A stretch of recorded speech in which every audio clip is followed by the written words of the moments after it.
프리스코입니다. 시리즈 두 번째 시간입니다. 이번 시리즈 전체 제목을 여러분들이 아마 대부분 다 기억하고 계실 겁니다. 그런데 혹시라도 기억하고 있지 못하시는 분들을 위해서 다시 한번 이번 시리즈 전체 제목을 한번 큰 목소리로 읽어보도록 하겠습니다. 같이 읽습니다. 시작. 프리스코입니다. 프리스코예요. 프리스코라니까요.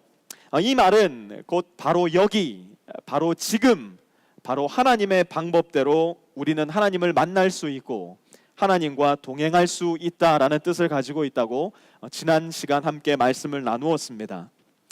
하나님을 만나려면 그 누구 하나 막론함 없이 필연적으로 우리에게 필요한 것이 하나 있는데 그것이 무엇이냐면 하나님의 말씀을 듣는 것입니다. 하나님을 듣지 않으면 하나님을 알 수가 없고 하나님을 알지 못하면 하나님을 오해할 수밖에 없고 하나님을 오해하면 결국에는 하나님을 떠나게 됩니다. 오늘날 많은 그리스도인들이 우리 기독교 역사 가운데 단 한 번도 있지 않았던 대단히 놀라운 그러한 일들을 하고 있는데요. 그것이 무엇이냐면 We don't read the Bible. 우리가 성경을 잘 읽지 않는다는 거.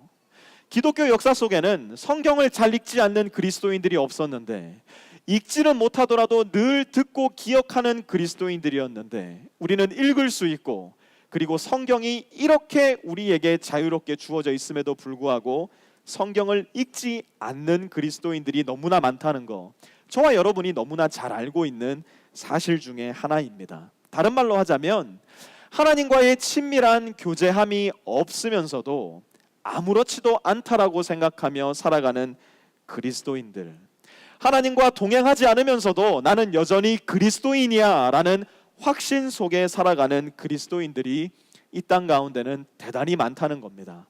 그렇다면 우리가 성경을 읽지 않는 이유가 무엇일까? 나는 그리스도인이라고 하면서 심지어 우리의 별명이 그 책의 사람들, 성경을 읽는 사람들이라는 별명이 있는 사람들인데 이 책을 읽지 않으면서도 그리스도인이라고 생각하는 이유가 무엇인가? 성경을 왜 우리는 읽지 않는 것일까? 크게 세 가지 정도 생각해 볼 수 있을 것 같은데요. 첫째, 성경이 너무 어렵다고 생각합니다. 성경은 어려워라는 고정관념이 우리 마음 가운데 있다는 거예요. 성경은 길게 잡아서는 3500년 전에, 짧게 잡아서는 2000년 전에 쓰여진 고대 문서이기 때문에 이해하기도 어렵고 받아들이기도 어려우며 내 삶 가운데 적용하기도 어렵다라고 생각을 합니다. 두 번째, 성경은 불편해라고 생각을 해요. 성경을 읽으면 소위 말해서 잘못하다가 은혜라도 한번 세게 받아버리면 내 인생 전부를 하나님 앞에 드려야 될 것 같아서, 내가 가지고 있는 모두를 주님께 드려야 될 것 같아서, 그 정도까지는 아니더라도 성경을 열어서 읽을 때마다 내 마음에 찔림이 있고 내 죄의 극명함이 너무나 분명하게 드러나기에 성경이 불편해, 그럴 바에야 안 읽어버리겠어, 이런 생각을 가지고 성경을 안 읽을 때가 종종 있는 것 같습니다. 세 번째, 성경은 시대에 뒤처져 있다라는 생각 때문에 우리는 성경을 잘 읽지 않습니다.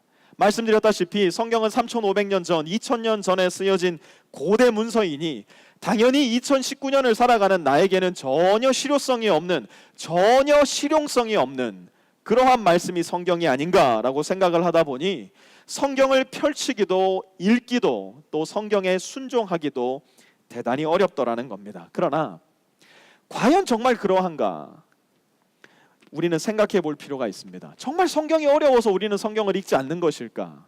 정말 성경을 펼칠 때마다 내 마음이 너무나 불편해져서 우리는 성경을 읽지 않는 것일까? 과연 성경이 오늘날과는 너무나도 동떨어진 시대에 뒤처진 말씀이기 때문에 우리는 읽지 않는 것일까? 네, 맞습니다.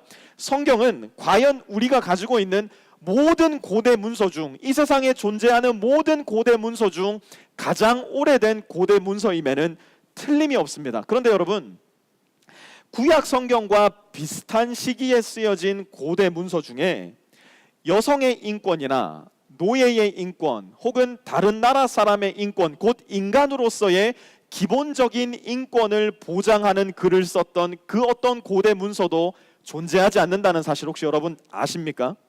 여성은 언제나 고대 문서에서 소유물이나 노예, 남성에 의해서 노략당하는 존재로 묘사되는 것이 이 세상에 존재하는 모든 고대 문서들이 가지고 있는 일관된 특징입니다. 그런데 성경은 가장 첫 번째 책, 가장 첫 번째 장에서부터 여성을 신의 이미지, 곧 하나님의 형상대로 지음받은 존재, 남성과 전혀 다르지 않은 동일한 존재로 묘사해 놓았다고, 지음받았다고 선언을 합니다.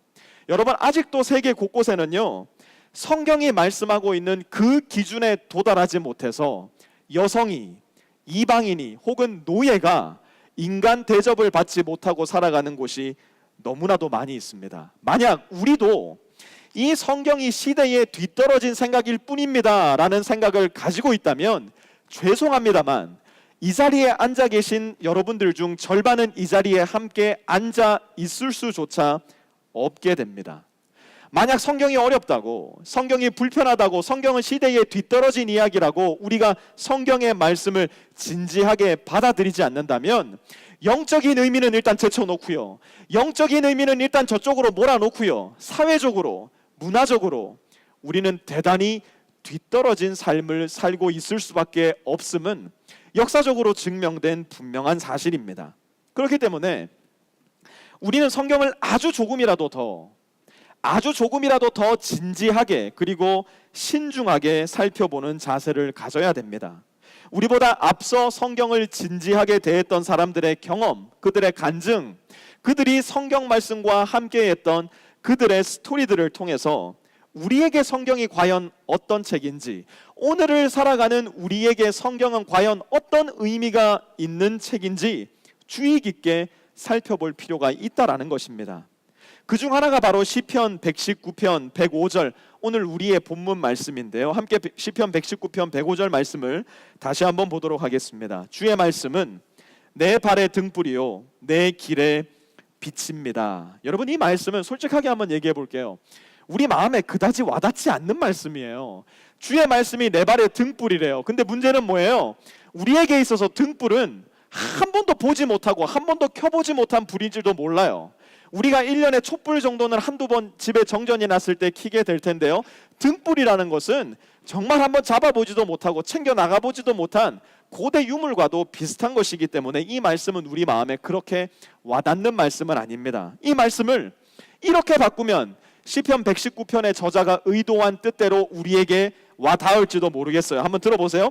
주의 말씀은 내 손의 스마트폰이요 내 주머니에 크레딧 카드입니다. 여러분, 스마트폰을 언제 가지고 가십니까? 크레딧 카드를 언제 챙겨 나가십니까? 집을 나갈 때 절대로 없으면 안 되는 거. 내가 집을 나갈 때 다른 거는 놓고 나가더라도, 심지어 우리 아들은 놓고 나가더라도 전화기는 챙긴다, 크레딧 카드는 챙긴다, 반드시 들고 나가야 되는 것. 시편 119편의 저자는 하나님의 말씀, 곧 성경을 어디를 가든지 들고 다녀야 되는 것, 어디를 가든지 간직해야 되는 것, 그래서 혹시라도 까먹고 들고 나가지 못했다면 집으로 여지없이 돌아와 가지고 나와 함께 나가야 되는 것으로 생각을 했어요. 왜 그랬을까요? 하나님의 말씀이 없으면 그의 삶을 가만히 돌아다 보니까 세 가지 증상이 여지없이 나타난다는 사실을 그의 삶으로서 경험해버리게 된 거예요. 무엇을 경험했을까? 첫 번째, 어두워진다는 걸 발견했어요. 하나님의 말씀과 함께 가지 않으면 그의 삶이 어두워진다는 걸 발견했어요. 여러분, 혹시 깜깜한 어둠 가운데로 들어가 보신 경험이 있으십니까? 아마 한두 번쯤은 모두가 있으실 겁니다. 그러면 우리가 어떻게 됩니까? 못 움직입니다. 갑자기 몸이 얼음이 되어버립니다. 어두워지니까요. 어두움이라는 존재에 갇혀 버려서 어둠의 노예가 되어버리고 마는 것이 어둠 가운데로 들어갔을 때 일어나게 되는 증상 중에 하나입니다. 시편의 저자는 하나님의 말씀이 없을 때 그의 삶에는 여지없이 어두움이 찾아온다는 것을 경험적으로 알아버리고 만 거예요. 두 번째, 하나님의 말씀이 없으면 두려워진다는 사실을 발견했어요. 안 보이면 우리 마음 가운데 가장 먼저 드는 느낌이 무엇일까요? 두려움이에요. 무서워지는 거예요. 안 보이니까 두려운 마음이 찾아오는 것은 당연한 겁니다. 안 보이니까 내 손에 잡히는 거 하나 있으면 그거 잡고 안 놓는 거예요. 그게 아주 연약한 나무 뿌리일지라도 안 보이니까, 두려우니까 그 나무 뿌리 붙잡고 늘어지는 겁니다. 빛이 있다면 바로 밑에가 아주 단단한 반석이라는 사실을 알게 될 텐데 안 보이니까 두려운 마음을 가지고 내가 잡고 있는 그것이 무엇이 되었든지 간에 놓지 않고 늘어지고 있는 우리의 모습을 발견하게 되더라는 겁니다. 안 보이니까 두려움 가운데 빠지고 마는 겁니다. 그러니 세 번째로 무슨 일이 일어나느냐? 방황해요.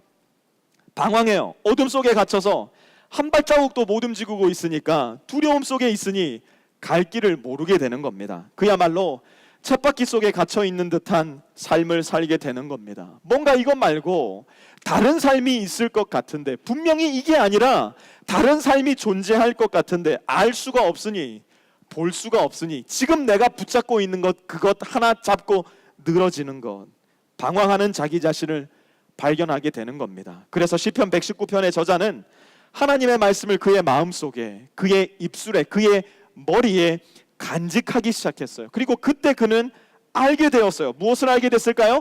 주의 말씀은 내 발의 등불이요 내 길의 빛이라는 사실을 그제서야 알게 된 겁니다.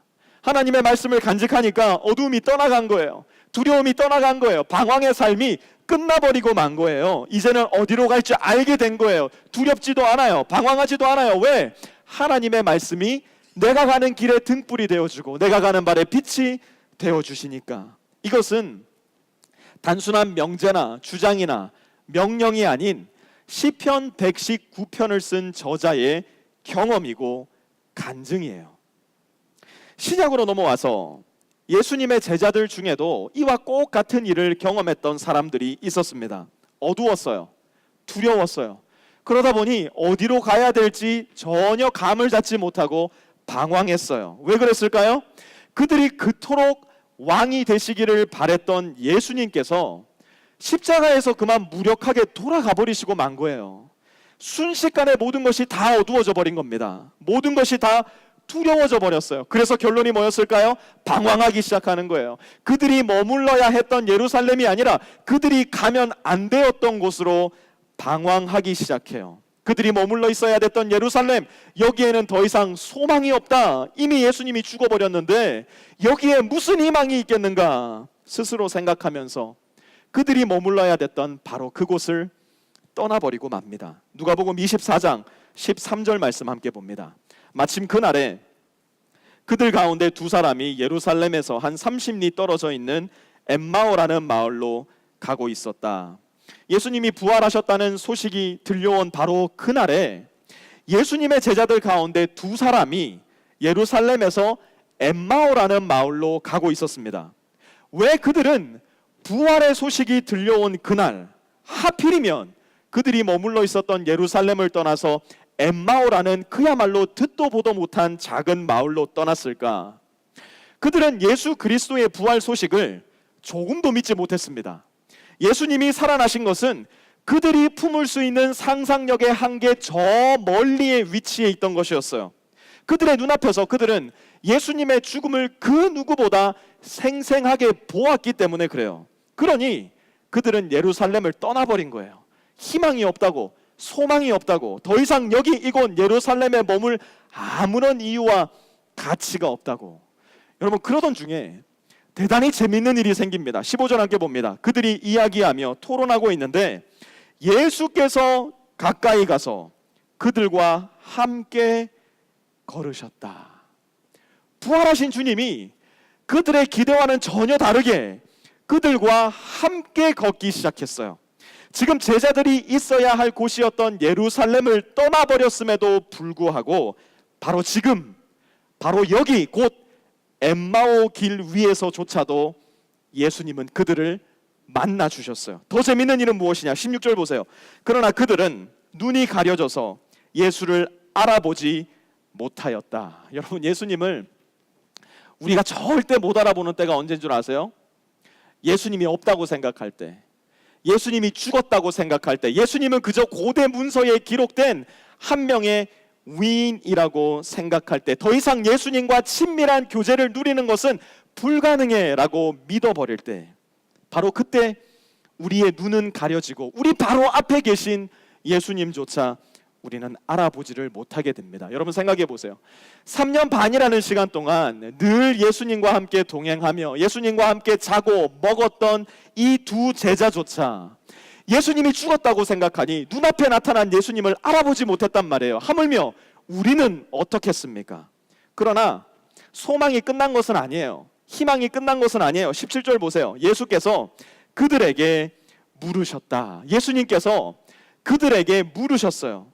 바로 여기서는 더 이상 주님을 못 만나, 여기서는 주님과의 친밀한 동행함은 불가능해 라는 믿음을 가지고 떠났던 엠마오 길 위의 사람들조차도 예수님은 만나 주신다는 것이 저와 여러분 마음 가운데 있어야 될 소망이에요. 주님은 죽었어 라는 믿음을 가지고 주님의 곁을 아예 떠나버렸던 엠마오 길 위의 사람들에게도 주님은 여전히 말을 걸어온다는 사실이에요. 예수님이 무엇이라고 말을 걸어오셨나? 17절 마저 볼게요. 당신들이 걸으면서 서로 주고받는 이 말들은 무슨 이야기입니까? 여러분, 예수님은요, 뜬구름 잡는 듯한 이야기로 제자들에게 다가오지 않으셨어요. 예수님이 물으시는 건 간단했어요. 지금 바로 여기에서 너희의 마음 가운데 있는 걱정이 무엇이냐? 지금 너희의 마음 가운데 있는 근심과 고통은 무엇이냐? 예수님은요, 종교 지도자들처럼 너 율법 잘 읽었냐? 율법 잘 지키고 있냐? 이것을 물어오신 게 아니었어요. 예수님은 바로 여기, 바로 지금 너희들의 마음속에 있는 고통과 근심과 걱정은 무엇이냐고 물어오셨어요. 여러분, 종종 저와 여러분에게도 일어나는 일이 무엇입니까? 이전에 분명히 읽었던 말씀이에요. 이전에 분명히 알고 있었던 말씀이에요. 그런데 어느 날 이전에 당연히 알고 있었고 당연히 읽어왔었던 말씀이 전혀 내 마음 가운데 새롭게 와닿을 때가 있어요. 전혀 내 마음 가운데 새로운 은혜와 힘을 주실 때가 있어요. 왜 그럴까요? 살아있는 말씀인 우리 주 예수 그리스도께서 우리 마음 가운데로 오셔서 우리에게 말을 걸어주시는 거예요. 너 지금 걱정이 뭐냐고, 네 인생 가운데 일어나고 있는 그 일이 뭐냐고, 지금 내가 너를 위해서 무엇을 해줘야 되겠냐고 예수님께서 오늘도 살아계셔서 우리 마음 가운데로 오셔서 말씀하고 있는 겁니다. 그래서 예수님의 두 제자는 있는 그대로 주님께 말합니다. 19절에서 24절, 조금 긴 말씀이지만 제가 읽겠습니다. 나사렛 예수에 관한 일입니다. 그는 하나님과 모든 백성 앞에서 행동과 말씀에 힘이 있는 예언자였습니다. 그런데 우리의 대제사장들과 지도자들이 그를 넘겨주어서 사형 선고를 받게 하고 십자가에 못 박아 죽였습니다. 우리는 그분이야말로 이스라엘을 구원하실 분이라는 것을 알고서 그분에게 소망을 걸고 있었던 겁니다. 그뿐만 아니라 그런 일이 있은 지 벌써 사흘이 되었는데 우리 가운데서 몇몇 여자가 우리를 놀라게 하였습니다. 같이 한번 읽을게요. 시작. 그들은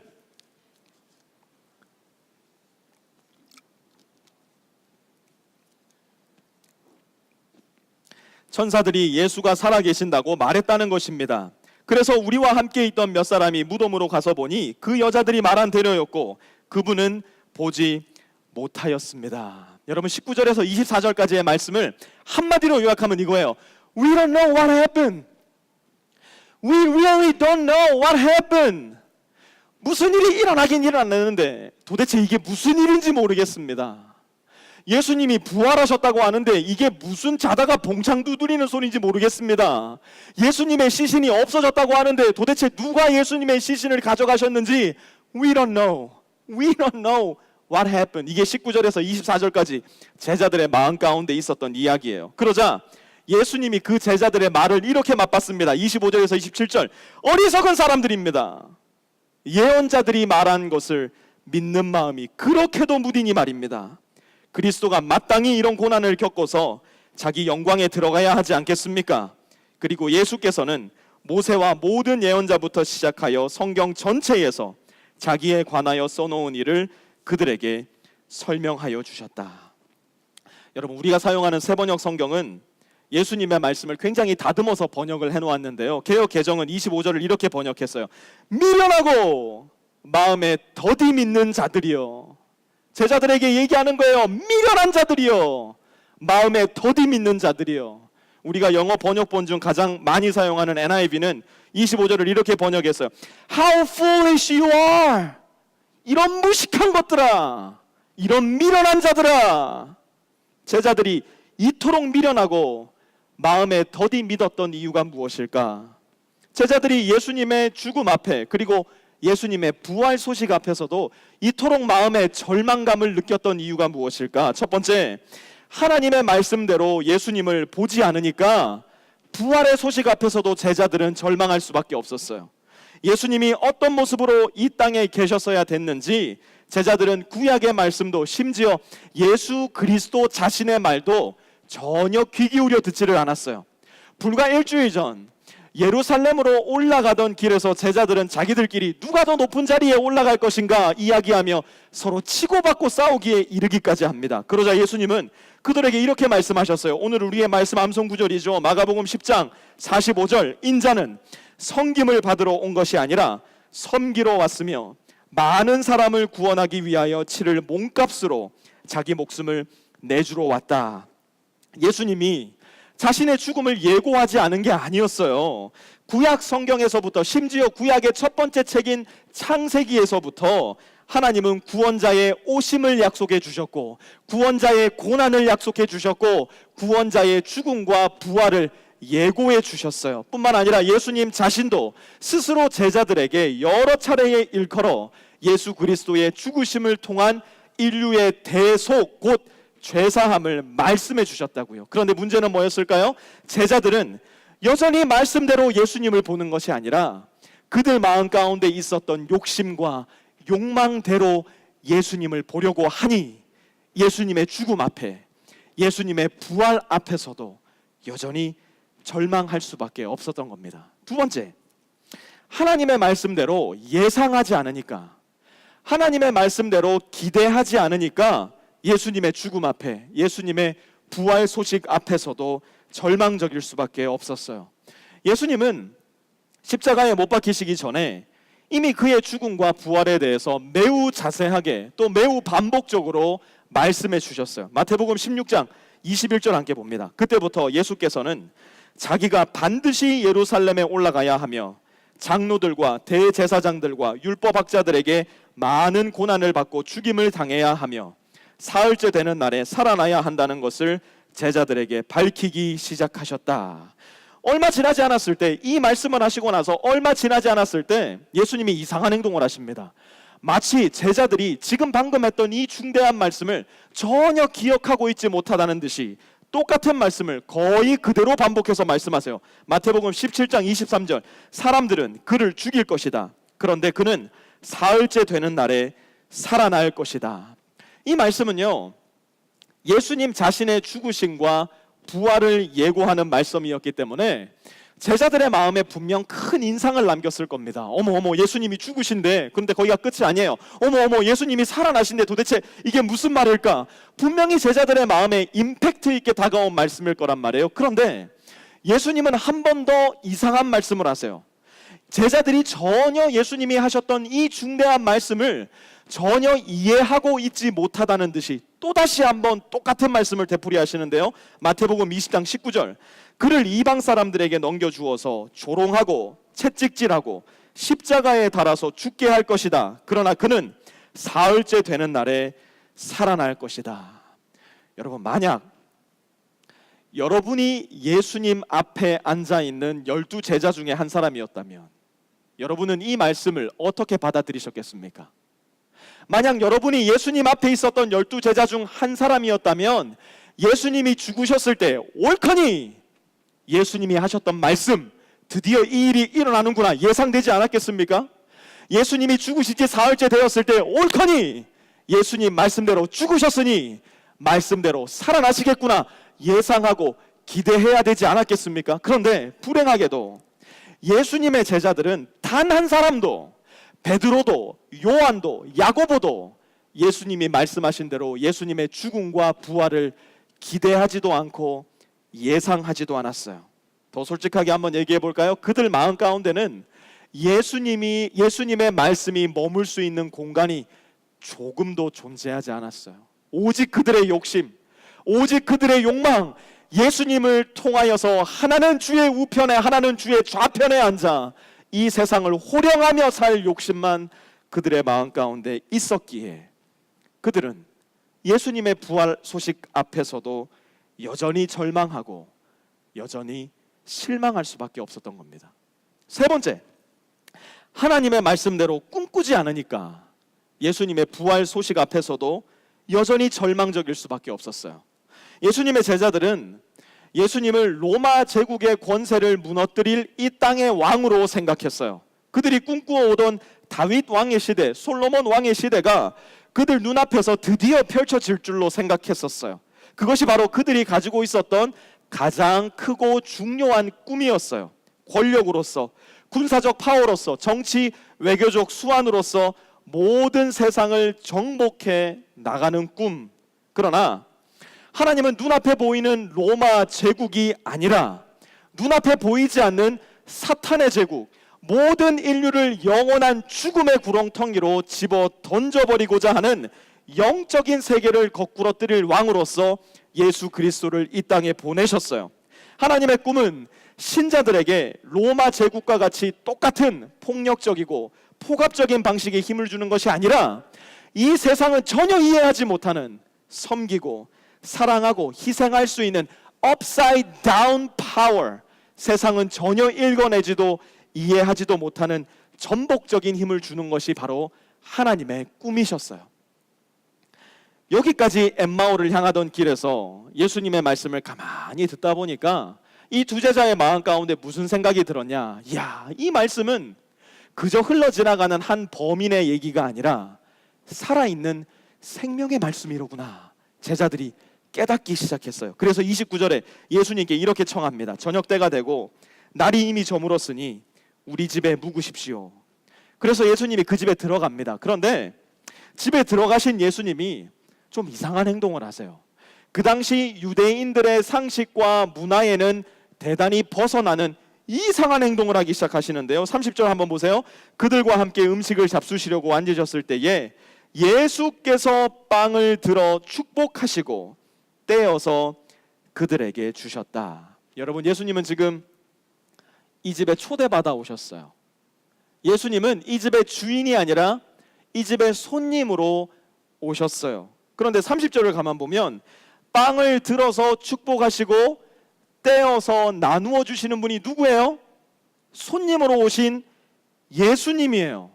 예수님이 느닷없이 이 집에 들어가셔서 주인 행세를 하고 있는 거예요. 그런데 여러분, 30절과 31절 사이에는요, 누가복음을 읽고 있었던 초대교회 신자들에게는 너무나 당연한 말씀이라서 따로 첨가하여 설명할 필요가 없는 대단히 중요한 예수님의 말씀이 하나 들어가 있었어요. 그것이 무엇이냐? 시계를 다시 한번 일주일만 뒤로 돌려서 누가복음 22장 19절로 한번 가볼게요. 누가복음 22장 19절에 이렇게 말씀합니다. 예수께서는 또 빵을 들어서 감사를 드리신 다음에 떼어서 그들에게 주시고 말씀하셨다. 여러분, 여기까지는요, 우리가 지금 살펴보고 있는 본문 30절 말씀이랑 완전히 동일해요.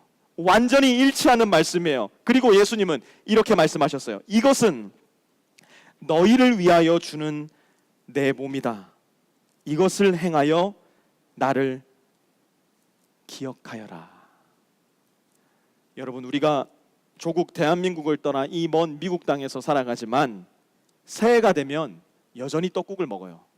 생일이 되면 여전히 미역국을 먹고 때로는 된장찌개, 때로는 김치찌개를 끓여 먹으면서 엄마의 손길을 느끼고 우리 조국 대한민국을 기억해냅니다. 재미있게도 우리는 먹을 때 우리 엄마를, 우리 조국 대한민국을 가장 잘 떠올려내고 가장 잘 기억해냅니다. 마치 그런 것처럼 성만찬을 통해서 주님의 몸과 피를 상징하는 떡과 포도주를 우리의 입속으로 집어넣고 씹고 그 맛을 느끼고 삼킬 때 우리는 살아계신 주님께서 저 멀리 계셔서 만나지도 못하고 교제하지도 못하는 먼 곳에 계시는 알지 못하는 신이 아니라 바로 여기, 바로 지금 우리와 함께 하시는 예수님이라는 것을 다시 한번 기억하게 되는 거예요.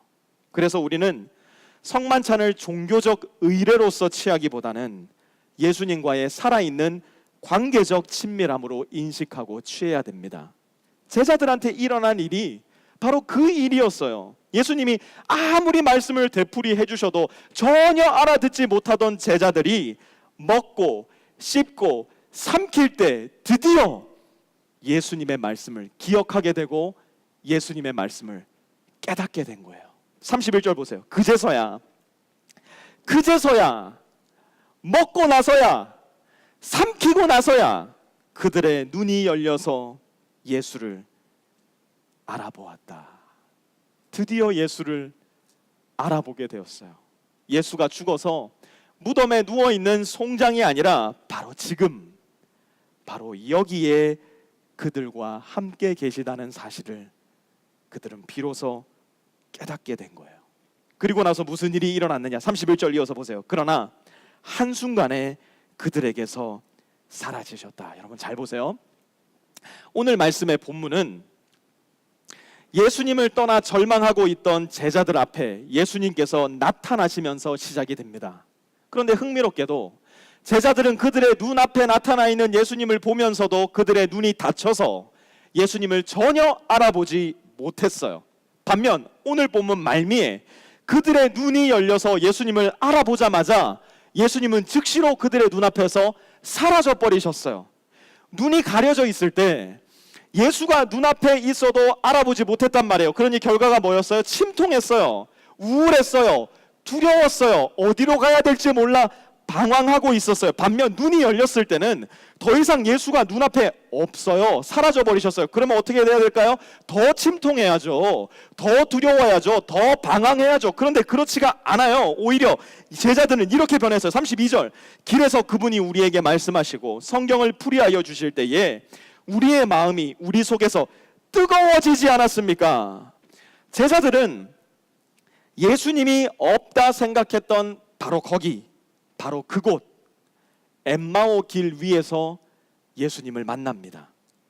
예수님은 엠마오 길 위에서 말씀하시고 성경을 풀어서 설명해 주십니다. 그러자 제자들의 마음이 뜨거워져 버렸어요. 32절에서 뜨거워지다라고 쓰여진 헬라어 동사 카이오는 누구로 하여금 또 무엇으로 하여금 빛이 비치게 하다라는 의미를 갖고 있는 동사예요. 그들이 예수님의 말씀을 들을 때에, 예수님이 말씀을 풀이해 주실 때에, 예수님이 떼어주신 빵을 먹을 때에 그들의 마음 가운데 없었던 빛이 들어와 비치기 시작한 거예요. 어둠이 가득하고 두려움이 가득하고 방황함이 가득했던 엠마오 길 위, 바로 그곳에 예수 그리스도께서 주시는 빛이 비치기 시작한 거예요. 그러자 무슨 일이 일어나는가? 33절 보세요. 그들이 곧바로 일어나서 예루살렘에 돌아와서 보니 바로 지금, 바로 여기에서는 예수님을 못 만나 좌절하고 절망하고 잘못된 믿음에 휩싸여 있던 바로 그들이 곧바로 바로 지금 일어나 엠마오가 아닌 그들이 있어야 했던 예루살렘, 그들의 바로 여기로 돌아갑니다. 새로운 믿음, 올바른 믿음, 바로 지금, 바로 여기에서 예수님을 뵐 수 있다라는 기대가 그들의 마음에 생기기 시작한 거예요. 바로 지금, 바로 여기에서 예수님과 친밀한 교제를 누리며 동행할 수 있다라는 산 소망이 그들의 마음 가운데 비치기 시작한 거예요. 그 믿음은 그들에게만 있었던 것이 아니에요. 34절 보세요. 모두들, 사랑하는 성도 여러분, 우리 모두에게 바로 지금, 바로 여기에서 예수님과 동행할 수 있다라는 착한 믿음이 생기기를 바랍니다. 모두들, 우리 프리스코 세미와 모든 성도들 마음 가운데 바로 여기에서, 바로 지금 프리스코에서 예수 그리스도와 친밀한 동행함이 가능하다라는 착하고 충성된 믿음이 생기기를 바랍니다. 그러기 위해서 우리에게 필요한 것은 바로 이거예요. 34절 이어서 봅니다. 주님께서 확실히 살아나시고 시몬에게 나타나셨다 하고 말하였다. 부활하셔서 지금도 살아계신 예수님은 말씀을 통해서 바로 지금, 바로 여기에서 저와 여러분과 함께 친밀한 교제를 나누기를 원하세요. 엠마오를 향해 걸어가던 두 제자의 발에는 등불이 없었어요. 빛이 없었어요. 그러다 보니 그들은 침울하고 우울하고 절망적일 수밖에 없었어요. 그러나 그들에게 예수님이 나타나셔서 말씀해 주시고 말씀을 풀이해 주시고 그들에게 떡을 떼어 주셨을 때 그들 안에 존재하지 않던 진리의 빛이 비치기 시작했어요. 2000년 전 절망과 침통함이 가득했던 엠마오 길 위에 우리 구주 예수 그리스도께서 찾아오셨다면 바로 오늘, 바로 여기, 이유와 종류는 다르겠지만 우리의 인생길 위에도 주님은 반드시 찾아와 주세요. 피곤하고 지루하고 불만 가득한 우리의 출근길 위에 주님은 우리를 찾아와 주실 거예요. 답답하고 비참하고 외롭고 도망가고 싶고 자꾸만 앉아있으면 우울하여 눈물만 쏟아지는 육아의 길 위에서도 우리 주님은 반드시 우리를 찾아와 주셔서 우리를 만나 주실 거예요.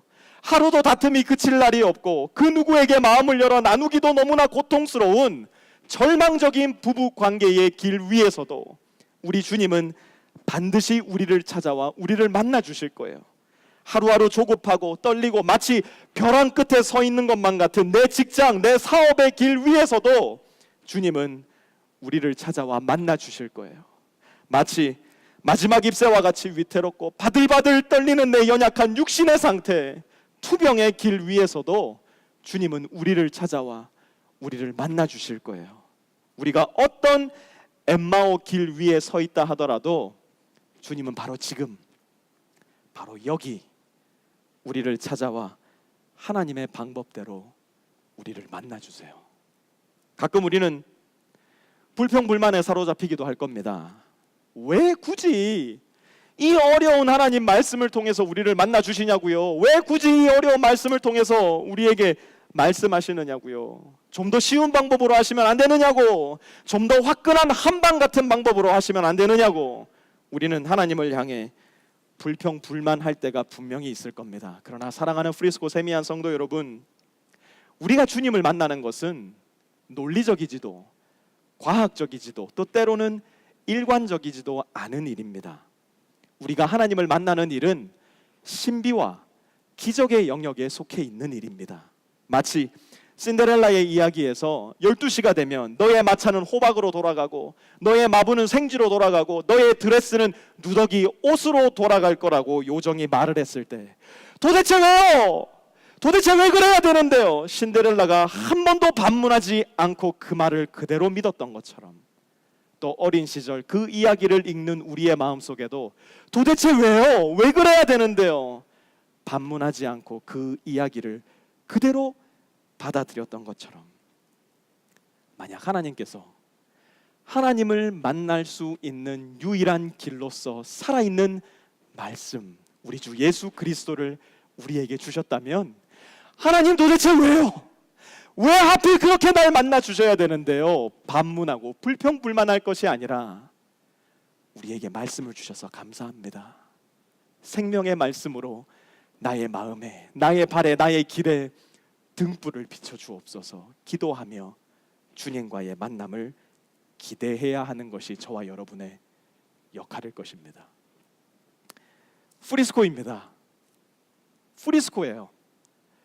프리스코라니까요. 우리는 바로 지금, 바로 여기 하나님의 방법대로 하나님을 뵐 수 있어요. 그것이 바로 저와 여러분에게 주어진 약속이고 소망입니다.